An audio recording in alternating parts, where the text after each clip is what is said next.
Une victoire sinon rien, c'était l'objectif affiché des Nîmois au moment d'aborder la rencontre face à Pau samedi soir au Costières. 5e du championnat national, les Crocos avaient l'obligation de s'imposer à domicile pour ne pas être décrochés du groupe de tête.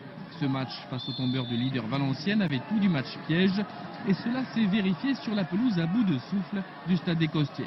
Avec très peu d'espace et une forte densité de joueurs au milieu du terrain, les occasions de but ont été extrêmement rares, voire inexistantes. En première période, seul Chavas, côté nîmois, parvenait à créer quelques situations de danger devant les buts palois, sans incidence pourtant sur le score toujours nul et vierge à la mi-temps. Le terrain est très très compliqué pour voir du beau jeu.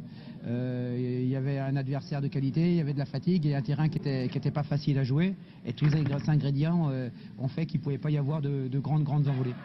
Fort heureusement pour eux, les Nîmois allaient éviter de trop douter en marquant dès la reprise par l'inévitable Mathias Verschave. Un ballon cafouillé par les Béarnais dans leur surface de réparation donnait l'occasion au meilleur buteur nîmois de faire tourner son compteur personnel et de débloquer la situation. C'est vrai que le coach toute la semaine nous avait parlé du terrain, qu'il était très mauvais et que ça allait se jouer sur un coup décisif comme ça. Bon, il nous demandait de suivre tous les ballons, moi c'est ce que j'ai essayé de faire devant. Bon, après c'est un peu de chance aussi, hein. Il faut un petit peu ce cafouillage et puis j'ai la chance de la mettre au fond, et tant mieux pour l'équipe. Malgré une frayeur en fin de match, pour les Nîmois, plus rien ne sera marqué. Nîmes reste 5e du championnat à 2 points du leader et se déplace à Ajaccio samedi.